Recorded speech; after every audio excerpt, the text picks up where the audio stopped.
Welcome to the Invincible Innovation Show, the podcast for changemakers. Each week, I talk to the most fascinating entrepreneurs and innovation leaders about innovation, strategy, and design. Hey everyone, today we're going to talk about organization stability in unstable times. Welcome to Invincible Innovation Live Show. I'm so glad that you're here. I'm Mazor, Kario, product innovation and value creation expert, and I'll be your host.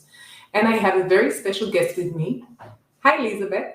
Hello, thank you so much for having me. Sure, you're so polite, so we're starting so good.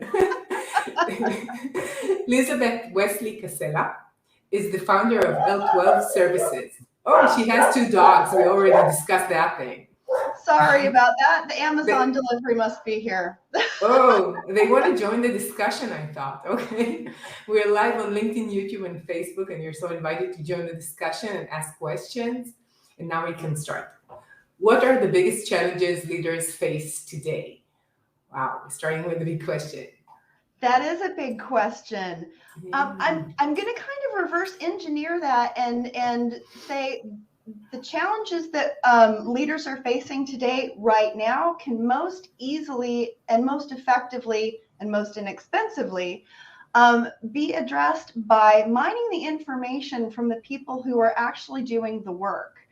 Different organizations are facing different challenges. A lot of organizations are facing mass attrition. And the one easiest, fastest, least expensive way to address that is to develop better relationships with the people who are doing the work. And the reason that I say that is because the transitions that we've gone through, the changes that we've gone through, the instability that we've had, it impacts all the different layers of an organization, but most of all, the people who are doing the jobs. Leadership has the benefit of having the theoretical, larger goal setting piece of the organizational process. And the people doing the jobs are the ones that have had to cobble together processes and workflows and systems in order to kind of keep the wheels on the bus for the last 3 years. And so change has impacted them incredibly. It's probably added more to a level of chaos intolerance and the ever-changing landscape and always having to try and continue to reach your goals, the metrics that keep you successful, while creating processes that work both for remote or for hybrid or back in the office. That takes a toll on people. So in order for organizations to find out what's working best, which really is, reduction in process time and, improved programmatic developments, or to, create an atmosphere where people want to reinvest and bring their innovative ideas back to the table, the thing that leadership can do right now is to create engagement programs where they're asking questions about what works now. Have we codified that? Have we documented the workflows? Do your job descriptions, accurately reflect the work that you're doing? So that kind of give and take of information solves a lot of problems at the same time. Yeah, but you're saying it's kind of simple, but I'm not sure it's that simple because I'm just imagining, you need the trust of your people. That's the first thing. And you need to be very open-minded in order to really listen to what they're saying. And I'm not sure that all the leaders really have that point of view. What do you think about that? It is difficult work, especially the trust building piece, and it's very time consuming. And most organizations don't have the bandwidth to do the work that it takes to, continue to pursue their goals and their success metrics and do this at the same time. So that's where organizations like mine come in. We do that mining of information and highlighting the institutional knowledge and creating programs where, let's say it's a mentorship or a reverse mentorship program where people start to create community again. And that in and of itself lends the ability for people to trust and to believe that the organization really identifies individuals as human beings rather than replaceable cogs. And when you bring in a third party to do that, you're able to continue to focus on the things that matter to all of the stakeholders, but it has the added layer of showing that it's a high priority for the organization to create these relationships, to build these sustainable programs, because to a certain degree they're putting their money where their mouth is. They're bringing in a professional that knows the right question to ask, that knows the right programs to put together, and that can take the time to listen and develop something that's really specific to that organization that will help them well into the future, and create frameworks that you can build off of. Yeah, I would imagine if somebody comes from the outside, a third party, and would ask me questions, it will be much easier for me to say it and not maybe the C-level management ask me the same question, and I'll feel like more free to say what I think, I guess. Yes, and you're right. When a third party comes in and they don't have a dog in the fight and they can't impact whether or not a negative comment is going to have an effect on future job growth or professional development, people do speak more freely.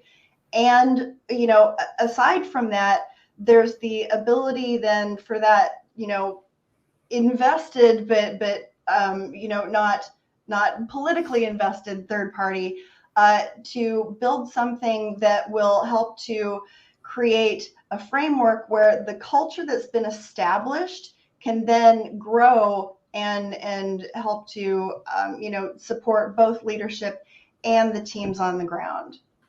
Do you feel that sometimes you need to translate what is said into a language that it's easier for the C-level to process or to digest? Like saying it in a different way, maybe?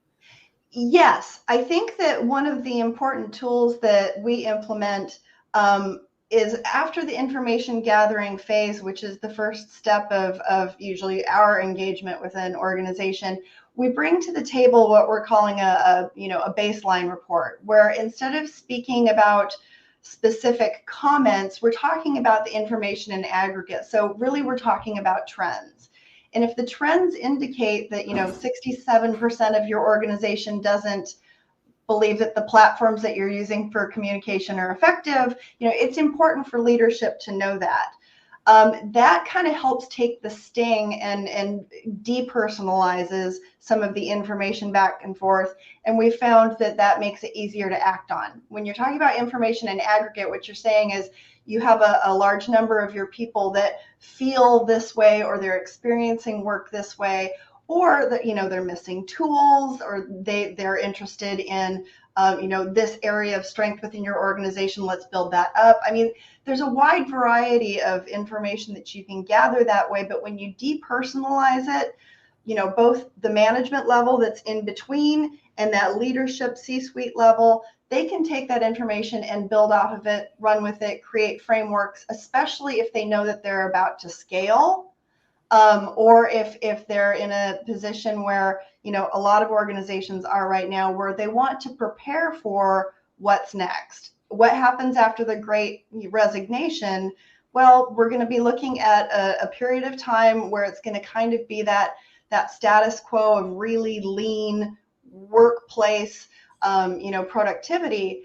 But eventually there are going to be those people who tried their hand at entrepreneurship and realized that it's not something they were trained to do. It's really hard. It's super expensive.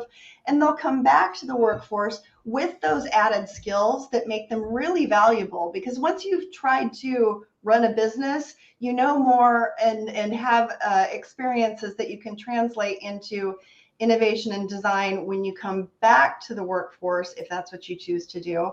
So the organizations that are going to be really successful are those that are prepared for that return to work phase and who welcome those people with that added experience and that entrepreneurial spirit into their workplaces and ecosystems. Yeah. I will go back to the Great Resignation afterwards, but I want to ask you about going back to the offices. I just read that Elon Musk told his employees to return to 40 hours a week to the office. or quit. What do you think about this? I'm really proud of myself for not giving a giant eye roll right there. Okay. Elon Musk is an excellent innovator. He doesn't have necessarily a high EQ. I think that is a problem, but he is definitely not alone in the position that he's taking. Every organization develops its culture. And if what he's trying to do is develop a culture where the people who are interested in hybrid don't work there, then he's being successful in pursuing that. Unfortunately, there are excellent workers and the majority of society who do want flexibility, and he's going to be losing out on that. So the people who are interested not just in flex work, but in a culture that is less about dictatorial mandates and more about professional and personal development and communication and trust building, those workers are going to leave to find some place that's a better fit for them. So he has limited his ability to, attract talent in that way. That's not the way I roll, but then again, I don't run Tesla. So Yeah, me too. And luckily, I would say.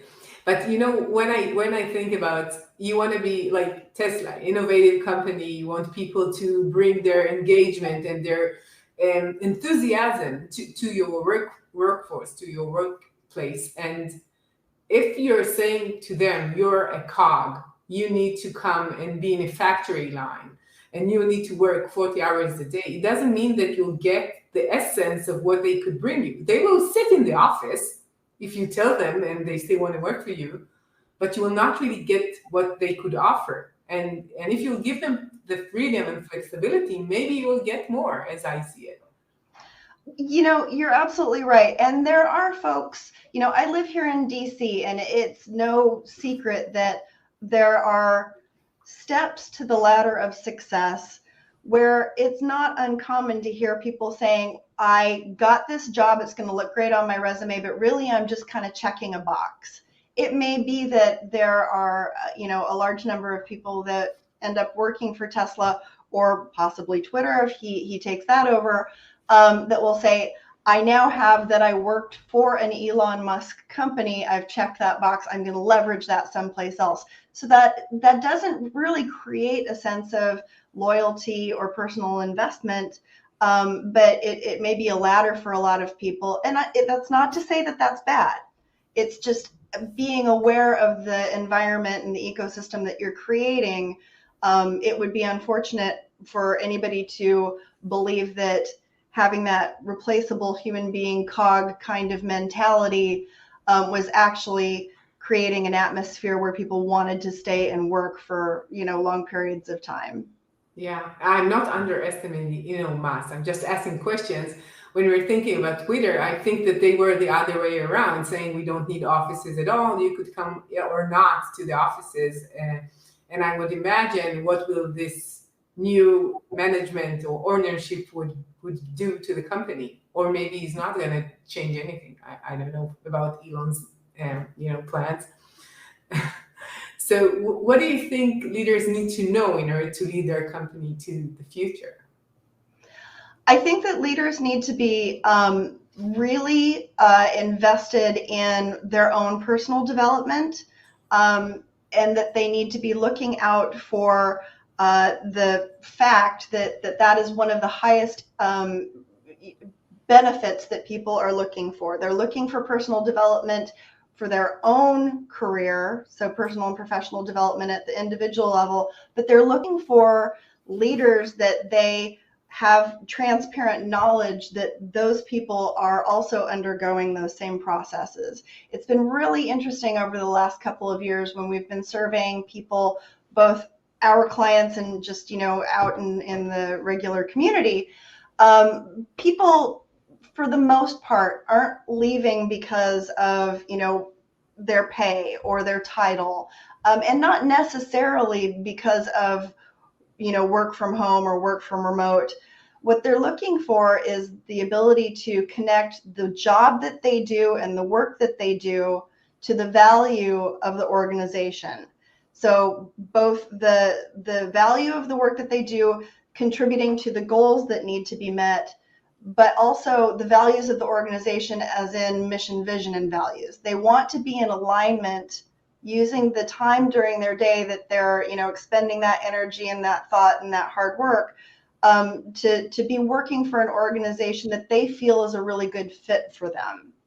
And the way to do that is to be able to say openly and honestly, A, we're listening to you, but B, we're also undertaking work at our own personal level. We are trying to be better. We're trying to be better leaders. We're trying to be better human beings. We're trying to, make sure that we increase engagement by being better communicators. When people are looking for jobs that they think are an improvement upon what they are already doing or what they did in the past, those are the types of features that they're looking for right now. And that's why when we're working with an organization and helping them to get competitive for the next phase, we're talking a lot about, alignment in individual values and alignment in culture, while we're also talking about, the value in operations of focusing on culture and alignment. So we're taking the information that we're gathering and the relationships that we're building within the organization and leveraging that to start talking about, okay, now that you feel like you're being heard, let's talk about the processes that you undertake every day or the workflow that you're part of every day, and improve upon those, because now that you know that your voice has value and that you're being listened to, you can help to redesign and give your input on the small, steps that you take every day to complete your work. We're clarifying success, and we want your voice to help with that. Because a lot of times, and I think everybody's been in these kind of jobs where you do what you're supposed to do in the way that you've been trained, but along the way, after you've been there for, a year or two, you realize that there are, 3 or 4 extra steps here that really don't matter, or we're not, capturing the information that would help us with, data and process planning in the future. You have insight into the process and things could change. Well, since we've gone from, the transition to remote, and then the transition to hybrid and transition to in office, a lot of those processes have gone through several iterations. And so people have stored up a lot of knowledge that's really deeply ingrained in the work that they're doing. They want to share how they can help improve these processes, whether it's reducing time or, clarifying steps, or, ideas because of technology that's developed over the last few years of, how to implement new tools in order to make things faster or make things better or make things more user-friendly. So people that are doing the jobs being able to contribute their voice and their knowledge to that conversation, that's really where the rubber hits the road. Yeah. You mentioned values, and sometimes it feels like companies want to sell you their value, but it's like only a title or a tagline. And afterwards, when you go to really work there, it's not really working. They're just saying it. And people from the inside would tell you, yeah, it's not really there. How do you feel about them selling an idea or a value while they're not really doing it?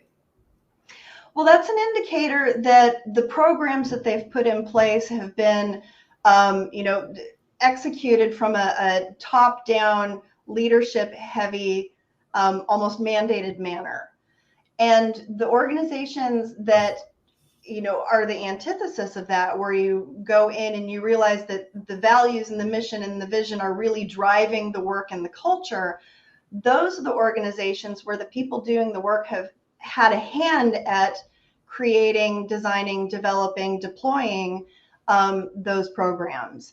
So I like to use this, little story. There's this guy I have in my head, and he's just imaginary, but his name is Chip, and he wears boat shoes and no socks, and he's the leader of an organization, and he's, super sharp, and Anybody who's old enough to remember James Spader from the 80s, he's the guy in my head.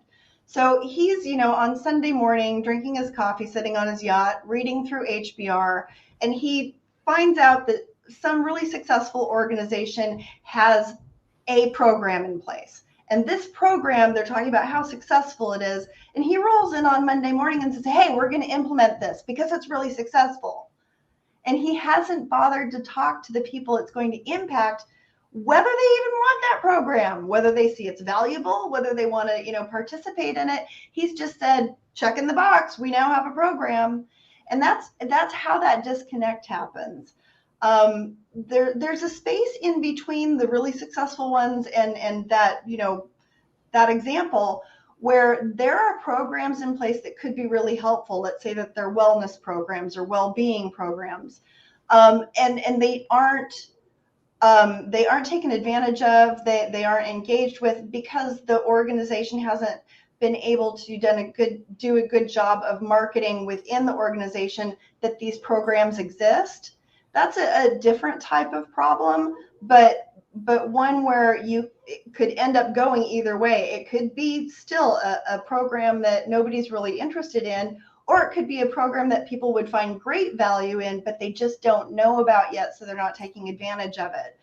So that again comes back to a communications program that allows people to understand what they have at their fingertips and how it could best help them.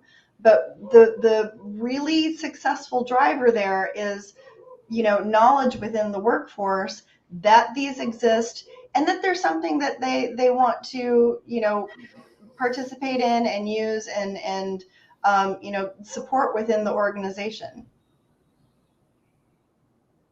Oh, I think the line is cut. Just a minute.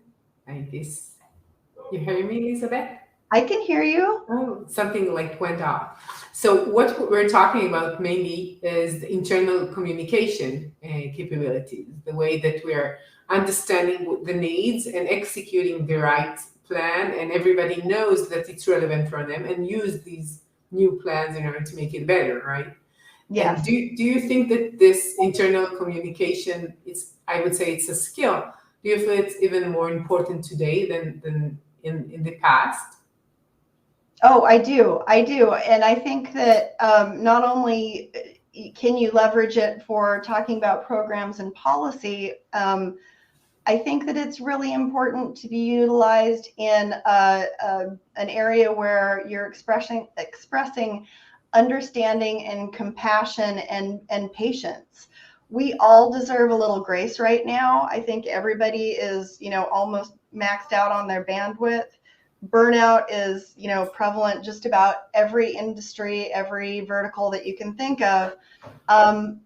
When organizations can reduce the noise, the, extraneous stuff around their workers, when they can let them understand that they are seen as an individual and that they are valued and that it's understood that we are all going through a wide variety of experiences right now, everything from the sandwich generation to multi-generational teams to people feeling as though they're not valued. When organizations can express that, that is truly culture building and trust building. And so internal communications is really important at helping to deploy those communication channels and opening up, time for discussion and discovery so that conversation can go up and down the line in a fluid, transparent manner rather than, an email from the leader once a month that says, we're going to talk about, COVID and childcare this month.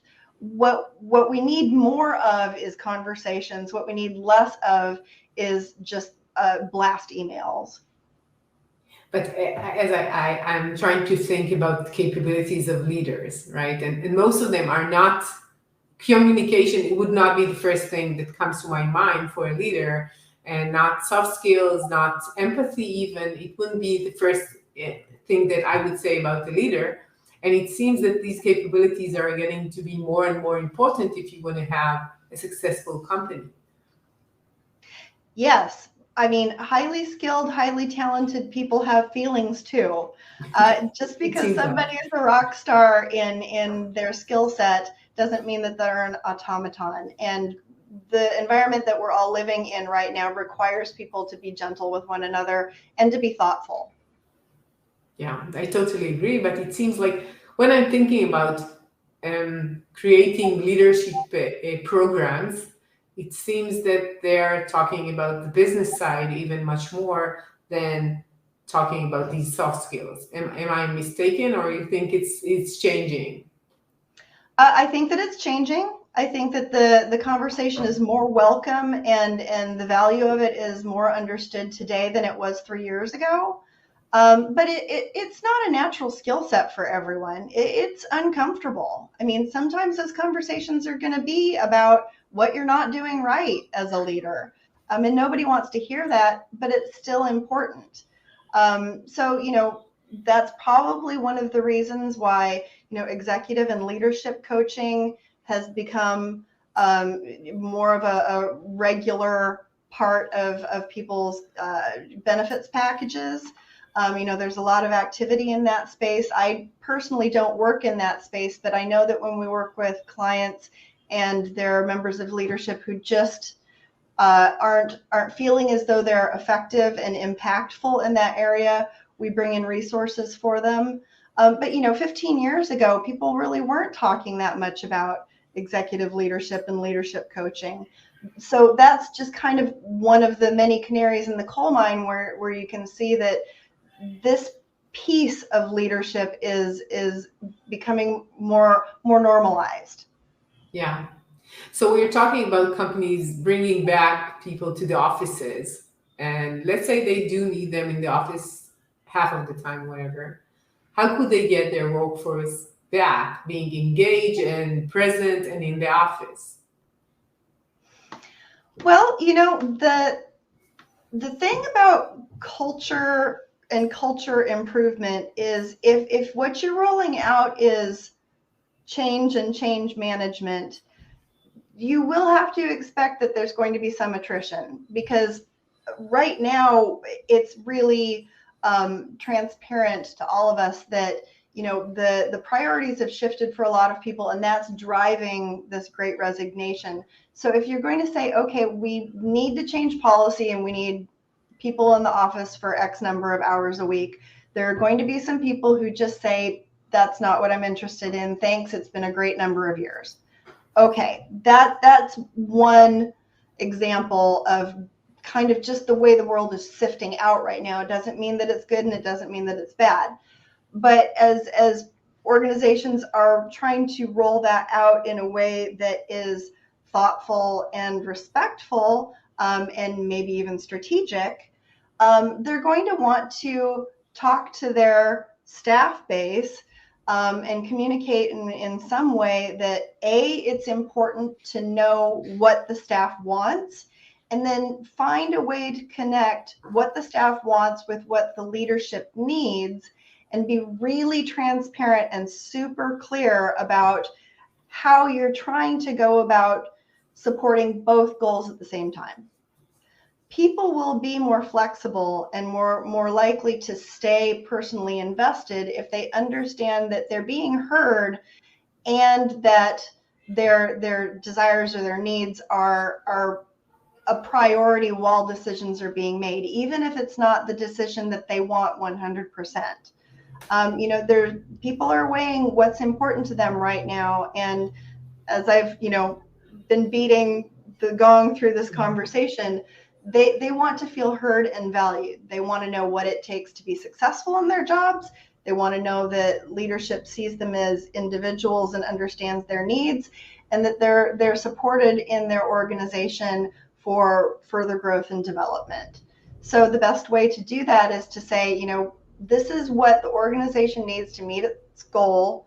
We understand that this is how the majority of the team or the staff feel, and where we're coming together and trying to find a middle ground is by going about it this way. But again, it's really back down to communication. People aren't in a mind frame to be dictated to.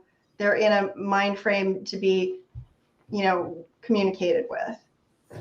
What do you think has made the change between, like, my parents were they were staff, a worker for someone, the manager told them what to do and they did it.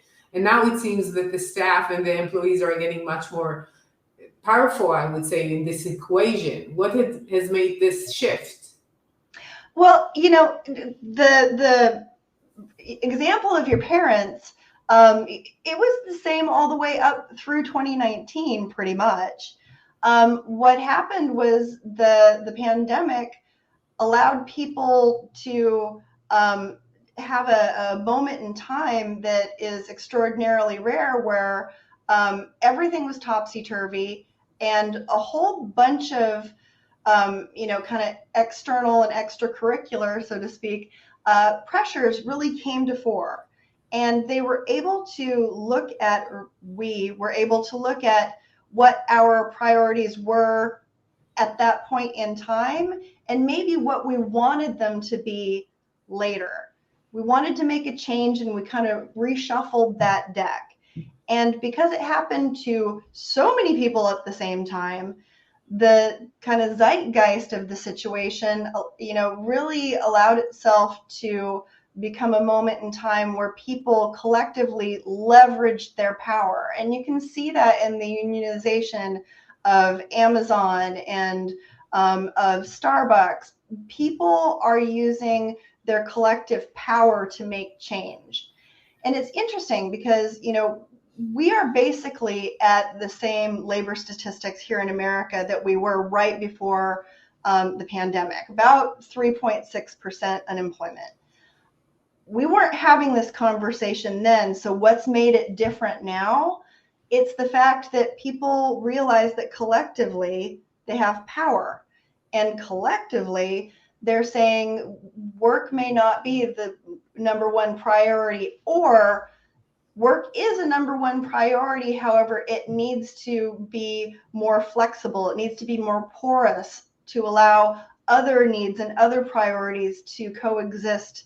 And I, as an individual, want to experience all of life at the same time, or I need to take care of many more things than I thought I had to before. And we're going to do this in a different way. And if we don't do it in a different way, me and all of my buddies, we're going to leave, and that's going to be the end of your business. Like it's that serious. Yeah, I'm trying to imagine what made this shift. I know my own, but I'm trying. It's not only me, right?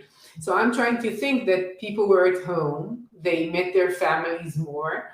They found themselves being able to do their work without traffic jams in the way. They found they could collaborate really well. Sometimes they found, I think, that the fact that you don't have all the extra noise, work, meetings that will take your energy out, makes you more focused and do your work even much better, maybe in some cases. So I'm trying to imagine what was in their mind. Maybe it's mental health. They said, okay, it's like too stressful for me to be with all these people 9 hours a day for 5 days. It's just too much. And I'm trying to think what came to all these people at once when they sat in the pandemic at home, and what did they think about when they thought about it? Well, I think it's yes, and I think all of those I think impacted. I'm sorry, what? Yeah. What? Yeah. Oh. Now I hear you. Okay. What do you think? So I think that it's yes, and. So all of those things I think are contributors. And there's the piece where there is a level of chaos intolerance. There have been so many changes. When we were in the depths of the pandemic, and people were trying to figure out, how do you get the kids to their extracurricular activities? How do you take care of your aging parents? How do you do all these other things? And people figured out a way to make it all work. They don't want to change that too. Like, that's just another huge amount of change. So Yeah. I think that the areas that you were just focusing on are all absolutely correct. And then there's the other piece that says, I've got this down. I can cope with all of this. This is the system I've put in place.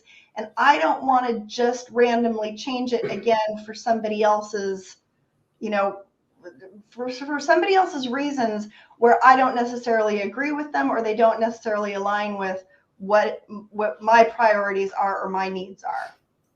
Yeah, I think that there is another thing because they saw it's available. It's an opportunity to see that this is working.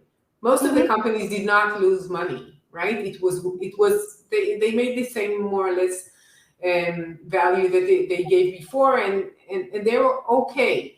And then the employees would say, okay, we're doing our jobs. You got to your expectations filled, right? This is what we were supposed to do. Now you should give me a really good reason why I need to change because we're stable as is, right? Right. And it truly is, it is innovation. We innovated a new way of doing work. It's not as though it's about being lazy. It's not as though it's, anything negative. What it was is change, and change is hard. But if you take a step back, you can look at all of this and say, people really dug in and got creative and figured out new processes and new workflows and new ways of doing things. And it's just as effective or more effective. Or if it wasn't effective, they've figured out ways since then to go about fixing those processes. I mean, I think that we're going to look back in several years and say this was a moment in time when innovation exploded. And, hopefully that will make looking back at this time a little easier. Yeah, I hope. I truly hope. When we're just trying to imagine 5, 10 years from now, do you think that people will still be so pleased with the fact that they are free and they have their own time and they're working from home? And maybe they will miss some of these interactions with people or not. I'm just trying to imagine what would be the influence of being in the same more or less location. And I can tell you for myself, like in the past, at least like 2, 3 times a week, I would go out from the office and meet like people, and now it's like hardly happening. People say, "Well, like it doesn't make sense. You have like 2 hours traffic for each direction for a 1 or 2 hours meeting. Why would you do that?" So for me, I'm even missing traffic jams. You understand? Like, not a good situation. What do you Well, think? I, I think that, well, a couple things. First of all, I think that commute actually serves a purpose to keep our brains from overloading, because if you just wake up, roll into your office, work 9 hours, and then have all the other responsibilities, there is no break there for your brain to kind of Yeah, heal. yeah, it's like Um, the buffer. You have this buffer. You talk to people. I always have the most important calls with my friends or listening to podcasts, and I really love the fact that I have time. Or if I have a few meetings between, like I usually work in Tel Aviv, so it's like driving from one place to the other. You have time to clear your mind and just to think about something, and then you go into the meeting, and not like one after the other, one after the other, and you don't have even time to understand what you want to do, right? yeah, that disconnect is super important. And I don't know, because I don't have a crystal ball, and I know you're not asking me to have one, but I'm hopeful. I have a lot of hope that over the next couple of years, we're going to continue to value the changes that have been created in our ability to work the way that we want to, and organizations to really value that relationship building and an internal communications piece. But we're also going to find ways to get that social piece back. I am hopeful that we are going to find the opportunities, whether it's conferences or networking or volunteering or any number of ways where we can get back, because human interaction is important and it is good for us. So with the hopefully scariest part of the pandemic behind us, I have faith that human beings will figure it out. Yeah, I think it's a great way to, like, I have another question, but it's like in a high note, just closing the talk. So I would have my last question. What's your number one tip for leaders today? Listen to the people that you've surrounded yourself with. Take the time to, my background in Lean and Six Sigma tells me to, encourage leaders to go to the floor, which means walk around if you're all in the same environment, or if you're distributed, make time to have conversations with the people who do the work that have nothing to do with productivity and have everything to do with relationship development. Maybe you're talking about professional and personal development programs. Maybe you're just, learning more about their kids and their dogs and their, personal interests. But make the time to create that trust, to build those relationships, because that in turn will help you much more easily mine innovation, hear and understand what's going on with your business at a productivity level, and will definitely help you build better, healthier cultures. Wow, that sounds good to me. So thank you. And where could people hear more about your work and contact you? Sure. The website is l12services.com. That's the letter L, the numbers 1 and 2, and services.com. But you can always reach me here on LinkedIn. This is my social media platform. This is the place where I find the most fun. Sure. And my name does have a unique spelling. So it's Lizabeth without the E at the beginning, and Wesely-Casella. And I'm pretty sure I'm the only one out there. So Yeah, it won't be hard to that's a find. good name. Sure. So thank you for your time. It's been a pleasure talking to you, Elizabeth, and I really enjoyed our talk. Thank you. Thank you so much for having me as a guest. This has been super fun. For me too. And to all of you change makers out there, thank you for joining us. And if you want to learn more about my work, go and visit invincibleinnovation.com. And I'll see you next week with another innovative, insightful talk. See ya.